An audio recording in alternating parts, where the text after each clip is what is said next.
Episode 155 of the Read to Lead podcast is brought to you by cloud accounting software FreshBooks, offering their 30-day unrestricted free trial to you right now. To claim it, just go to freshbooks.com/read to lead and enter Read to Lead in the How Did You Hear About Us section.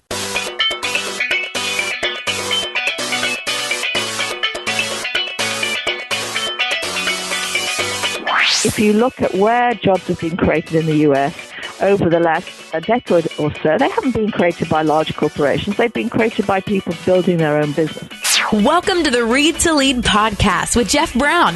Jeff believes that if you desire to achieve true success in business and in life, then consistent and intentional reading is a must. The Read to Lead podcast will not only help you narrow this ever-important reading list, but also bring you key insights and valuable feedback from some of today's most successful and inspiring authors. And now, here's Jeff. Hi there, and welcome to the podcast. It's dedicated to your personal and professional growth. Among the things we dig into here are, of course, leadership, personal growth, productivity, career, business, marketing, sales, and entrepreneurship. I'm struggling to determine which of those areas today's book fits into. It hits on a topic that I don't believe has ever been discussed here on the show before.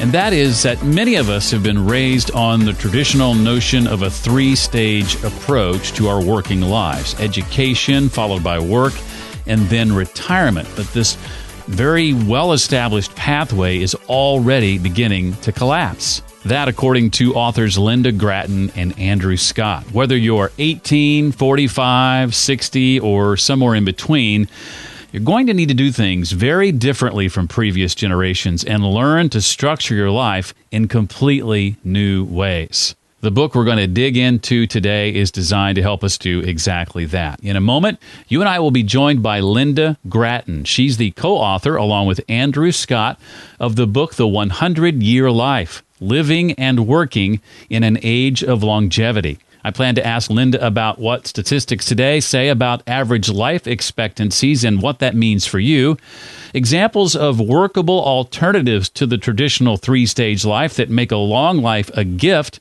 rather than a curse, some of the ways this new reality impacts your family, your marriage, and your kids, and much, much more. If you've listened to the show for any length of time, you probably know that I'm a big believer in using cloud accounting software. If you're in business for yourself, maybe you're a freelancer or an entrepreneur. I've been using FreshBooks cloud accounting software since 2009, and I could not be more pleased that they believe enough in the Read to Lead podcast to want to continue sponsoring the show on into 2017. As part of the all-new FreshBooks launched in late September, one of the things I have noticed is how much faster I get paid when I invoice a client. The payment options for your clients are numerous, including the use of a credit card right there from the invoice they're viewing online. And when they pay it via the online invoice, I see it in my bank account within just a few days. Now, if you're not using a service like this, it's probably not unusual for you to mail an invoice to a client. Maybe you email it, but chances are you're sending it snail mail. But either way, once you send it out, you're probably waiting a few weeks before you get paid. How would you like to cut that down to just 3 or 4 days?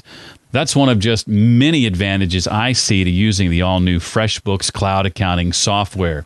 As you heard me mention at the very beginning of this episode, they're offering a free 30-day unrestricted trial to anyone who listens to this show. All you need to do is go to freshbooks.com/read to lead. That's freshbooks.com/read to lead, and then enter Read to Lead when you get to the How Did You Hear About Us section. Every feature inside FreshBooks will be available for you to use for the entire 30 days. No obligation to keep it after that, but I think once you try it, you'll wonder why you didn't start using FreshBooks cloud accounting software sooner. Again, that address is freshbooks.com/read to lead. Linda Gratton is professor of management practice at the London Business School, where she teaches an elective on the future of work and directs an executive program on human resource strategy. She's a fellow of the World Economic Forum. She's ranked in the top 15 in the world by Business Thinkers 50, by the way, and was named the best teacher at London Business School in 2015. And fortunately for us, she is the co-author of the book, The 100-Year Life, Living and Working in an Age of Longevity. Linda, it is a pleasure to have you. Thanks so much for being here. Oh, it's my pleasure. Thank you so much for asking me.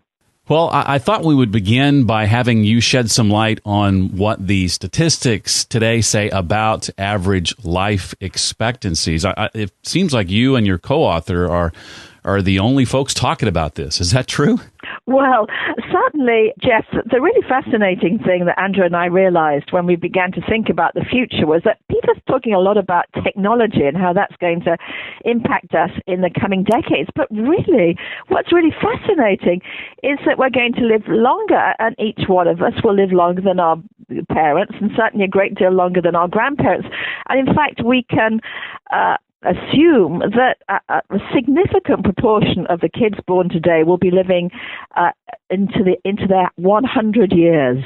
When most people think about that, and this has been the case historically for me personally, they don't think too fondly or positively on the idea of living to be 100 or more. Why do you believe that is, historically speaking? Well, I think, we're not really used to it. If you think about the people who are 100 or even 90, you look at them and think, I don't really want to be like that. But what we're beginning to see, Jeff, is a real redesign of the whole of life, where actually it's not that you're going to live to 100 and be ill for 70, from 70 years on, but actually you're going to significantly have longer and productive lives right through to your 80s, your 90s, even into your hundreds. And that we think is a fantastic opportunity, but of course for society and indeed for governments, a real big challenge.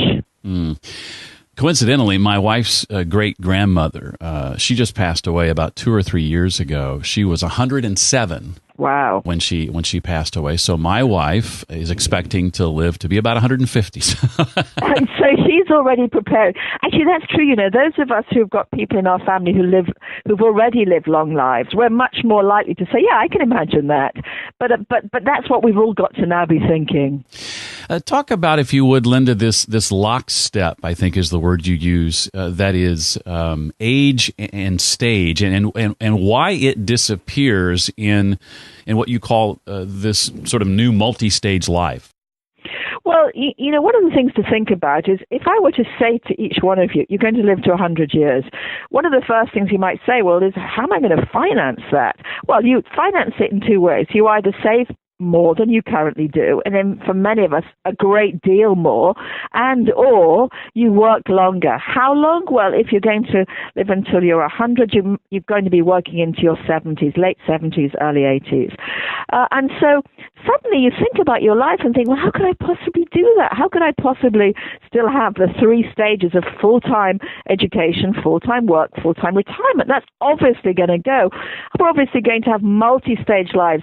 If I told you now you're going to work flat out until the age of 78, you'd say, well, hang on, why is it only the kids that are taking gap years? Why can't I take a gap year or a sabbatical? Why can't I go off and build my own business? Why can't I go off and do a portfolio? And actually, most of the institutions that create the context for our life, governments, education institutions, corporations, really believe that it's a 3-stage life that's going to remain. And so many of the practices and processes around us are built on that. But once that lockstep breaks, when, we no longer simply do the 3-stage life, and actually each one of us makes a decision to live our own life, then suddenly you can't have lockstep anymore. And we think that's going to be one of the major challenges that organizations face. And of course, there's more to think about than work and finances. There's also the intangibles that you talk about. Talk about asset management in terms of things like friendship and knowledge and health and fitness. Well, when we think about our lives, many of us have spent a bit of time planning for our tangible assets. Do I have enough money? Have I put enough money into my house, and so on? But actually, it turns out that whilst tangible assets are very good at helping you to retire, they're not very good at helping you to work longer, which is really what many of us will be doing. And so to help you work longer and to have a more productive life, we have to focus on our intangible assets. Things like, am I helping myself to be productive? live? Am I really keeping my vitality levels high? Am I really thinking about transformation? We've got, Jeff, on our website, if you go to www.100yearlife.com, you'll see a diagnostic that will help your listeners to find out where they stand. Are you building your assets? Are you depleting them? Or are you maintaining them? And actually more than 10,000 people have already completed that diagnostic. So it gives you really interesting information about where you stand in terms of, are you really building enough? And as you said, some of them are obvious, but some of them are less obvious. Friendships, for example, very important for vitality. Broad networks, very important to help you to transform. So these are very important assets for us to consider. Let's dig into a little bit more detail, if we can, Linda, some examples of workable alternatives to the three-stage life, education, work, retirement, that make a long life a gift rather than a curse. Well, here's one alternative. Taking time out to rejuvenate. Taking time out maybe when you're 50 or maybe when you're 60 to really relearn, to get your vitality levels up. So we think that's going to be an important stage. Secondly, building your own business. The truth is that actually if you look at where jobs have been created in the U.S. over the last decade or so, they haven't been created by large corporations. They've been created by people building their own business. So why don't more of us really think about, how do I build a business in some part of my life? Or finally, what about, creating a portfolio where you spend some time in the week doing work time, spending time in it, which is remunerated in terms of work, but also spending other times, working in your community, doing things with your kids. So I think that life could potentially be a lot more fun as a multi-stage life. But of course, we've got to plan to make that work. So if you take a look at the U.S. Right now, there's as many people building a business over the age of 55 as there are under the age of 30. So, people are going out and building their own business.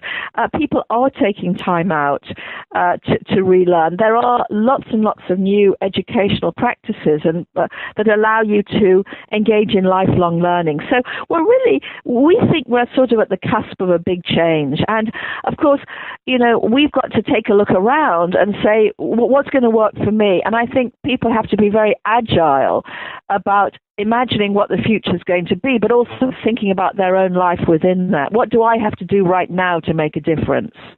And does that speak then to, when you talk about time and respect, to recreation versus recreation? Is that what you're hinting at? Yes, that's going to be a really important part of it. If, we're living longer at a time when jobs are changing, technology is creating opportunities, but also destroying some of the jobs that we thought were pretty safe in our society. And so we've got to actively invest in learning. And some of that we'll do in what we used to be recreational time, the weekends, the evenings. But I think we also have to invest in taking time out to learn. We have to go back to school, as it were. And we might have to do that at a number of stages in our life. I know when I was in my 20s and had come out of college, I had this attitude about school and learning that was basically, boy, I'm glad that phase is over. I don't have to do that anymore.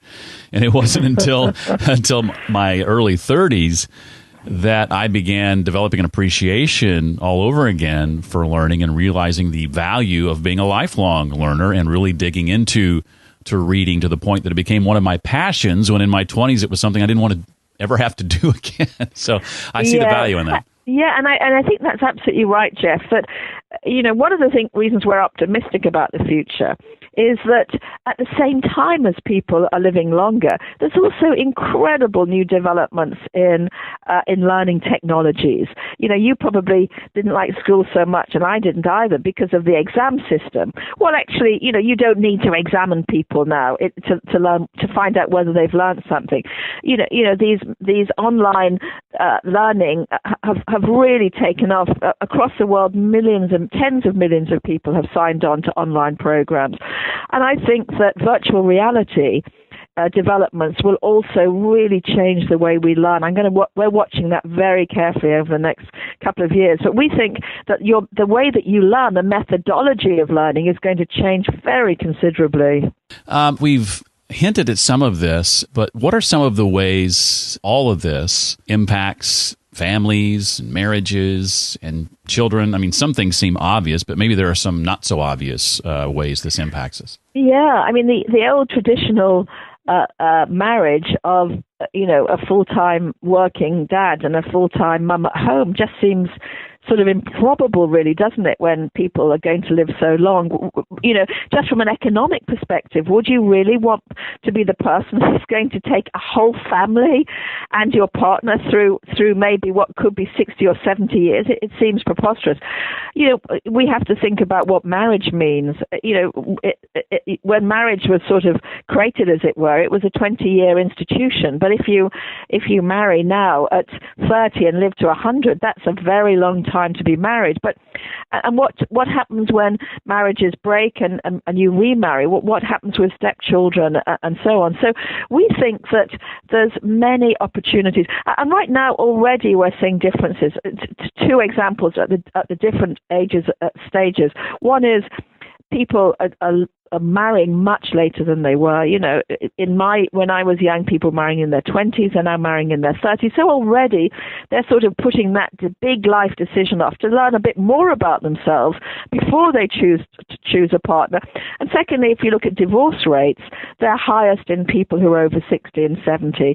So, people are saying, actually, I can start again. So I think you're going to see a really interesting reconfiguration of families. And of course, some families are now 4 generations.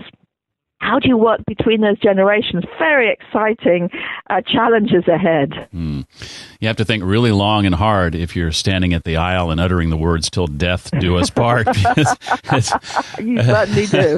Well, the book again is The 100-Year Life, Living and Working in an Age of Longevity. I highly recommend it, and it's a fascinating topic, I think, and a book that you'll truly enjoy. I have a question or two, not directly related to the book, but before I move to that, is there anything else from the book you want to make sure that we know? Well, I think, the book is relentlessly positive. And, we've had a bit of criticism of that. And people saying, well, hang on, old age, it's all about, having Alzheimer's and these terrible diseases. But actually, that's not my approach. Don't think about living a long time, living 100 to 100, simply in terms of old age. It's not just about old age. It's really about the redesign of every single part of your age. And I think the diagnostic that we have on the website just really gives you a really good, insight into where you're heading right now. I'm 50. I'm going to be 51 very, very soon, and feel quite fortunate to, at this stage of my life, to still have both parents. My mother turned 75 last month. My dad next week turns 80, and both doing fairly well, all things considered. If you were to ask my dad when he was younger how long he expected to live, I don't think he would have expected to live as long as he has, quite frankly, based on family history. So. Yeah, exactly. And so the fascinating thing about this, Jeff, is it's unfolding in front of our very eyes. Every single 10 years, people live an extra 2 years. I mean, that's a phenomenal insight, isn't it? And that means that we have to keep changing ourselves. You can't live the way that your grandparents lived. You can't even really live the way that your parents lived, because you're probably going to live longer than them. So it's a real redesign happening right now. Fascinating topic for sure.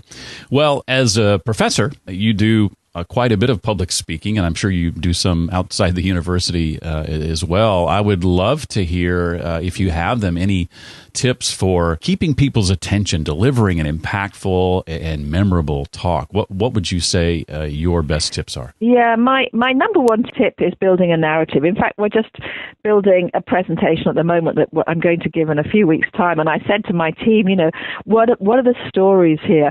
In fact, if you take a look at the book, you'll see that we talk about Jack, Jane, and Jimmy.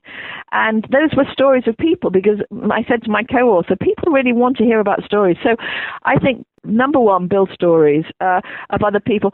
And I would say number two, bring the presentation back to yourself. And I, just as you've in this conversation said a little bit about yourself, Jeff, and I've said a bit about myself, that's a very good presentational technique. In my presentations, I talk about my kids. I talk about the challenges that I've faced. And I think that people find that interesting. And you can actually talk about some complex and difficult issues if you speak about it through your own experience. So I think telling stories, building a narrative, and then thirdly, have some aha insights, some data which people look at it and say, I didn't know that. Like I said to you earlier, there's as many people getting divorced over the age of 60 as there are at any other point in time. So that's an interesting aha. You perhaps didn't know that. So also try and find information that people really haven't heard before and that makes them to think, oh, okay, now I need to think a bit differently about this. Great advice. Great advice. Well, finally, I'll ask Linda, if you know, what's coming up next for you? What are you and your team working on now that you're excited about? Well, believe it or not, Jeff, we're going to write the second book on long lives.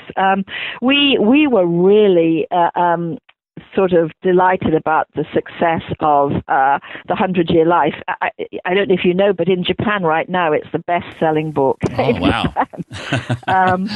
So it's sold, hundreds and hundreds of thousands of copies. It's done very well around the world. We almost got the FT Business Book of the Year prize this year. Just missed it. So we want to carry on. And the book that we're researching at the moment is a book that says how do governments and how do institutions, education institutions, corporations, how are they going to change? And how do we realize that the place that we're in at the moment in the world is the time that we're in is a time of what we call liminality, a time when, a lot of the traditions of the past have disappeared, and yet we don't really know what the future is going to be. We all feel sort of pretty anxious about the future. And so it's really about that. In a time of anxiety, how do people find a way through, and how can institutions like governments and corporations help them? I don't know if you've ever heard the name David Burkus. He's written a book that came out recently called Under New Management, where he's challenging companies to rethink the way they do a lot of different things, a lot of decades old assumptions that we should rethink. And it might make sense for me to introduce the two of you because there may be some overlap there. Oh, yeah, great. Thank you. No, that would be super. And I think corporations totally have to change their perspectives. For example, on age stereotyping, what is it to be 50? What is it to be 60? What is it to be 70? All that's changing now. Very true. Well, thank you again so much for your time, Linda. My pleasure. My pleasure. This has been a fascinating read for me and a book that I intend to recommend to everyone I know. Oh, thank you. Thank you, Jeff. There are a number of resources for you to take advantage of here, and I've listed them all in the show notes page for this episode, including Linda's website, the special website for the book that includes that diagnostic tool that Linda talked about, how to order the book right now, should you want to do that, and everything else we talked about. Just visit the show notes page at this address, readtoleadpodcast.com/155 for episode 155. I hope you'll consider visiting our sponsor's website for more information on FreshBooks cloud accounting software. That's freshbooks.com/read-to-lead. And remember to enter Read to Lead in the How Did You Hear About Us section. I want to say thanks for all the recent 5-star ratings and reviews in iTunes and on Stitcher, including the recent 5-star rating and review from Leo Boy 11, all the way from the Philippines.